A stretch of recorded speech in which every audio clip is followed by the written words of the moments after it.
தற்போதைய அண்மை செய்தியாக PSLV C-62 ராக்கெட் திட்டம் தோல்வியடைந்து விட்டதாக இஸ்ரோ அறிவித்திருக்கிறது. அந்த அண்மை செய்தியை தற்போது பார்த்துக் கொண்டு வருகிறோம். PSLV C-62 ராக்கெட் திட்டம் தோல்வியடைந்து விட்டதாக இஸ்ரோ அறிவித்திருக்கிறது. ராக்கெட்டின் 3வது நிலையில் தொழில்நுட்ப கோளாறு ஏற்பட்டதால் திட்டம் தோல்வியடைந்து விட்டதாக தெரிவித்திருக்கிறது. புவி கண்காணிப்பு செயற்கைக்கோளான EOS-N1 உட்பட 18 செயற்கைக்கோள்களுடன் PSLV C-62 ராக்கெட் விண்ணில் ஏவப்பட்ட நிலையில் அத்திட்டம் தோல்வியடைந்திருப்பதாக இஸ்ரோ அறிவிப்பு வெளியிட்டிருக்கிறது. அந்த அண்மை செய்தியை தற்போது பார்த்துக் கொண்டு வருகிறோம்.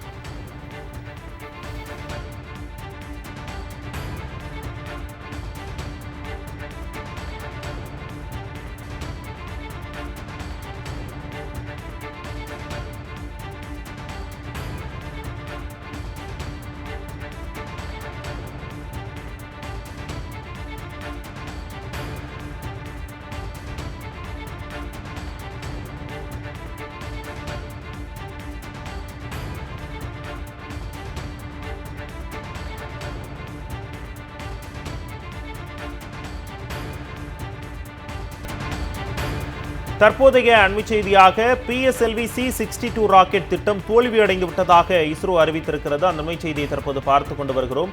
PSLV C-62 ராக்கெட் திட்டம் தோல்வியடைந்து விட்டதாக இஸ்ரோ அறிவித்திருக்கிறது. ராக்கெட்டின் 3வது நிலையில் தொழில்நுட்ப கோளாறு ஏற்பட்டதால் திட்டம் தோல்வியடைந்து விட்டதாக தெரிவித்திருக்கிறது. புவி கண்காணிப்பு செயற்கைக்கோளான EOS-N1 உட்பட 18 செயற்கைக்கோள்களுடன் PSLV C-62 ராக்கெட் விண்ணில் ஏவப்பட்ட நிலையில் அத்திட்டம் தோல்வியடைந்திருப்பதாக இஸ்ரோ அறிவிப்பு வெளியிட்டிருக்கிறது. அந்த அண்மை செய்தியை தற்போது பார்த்துக் கொண்டு வருகிறோம்.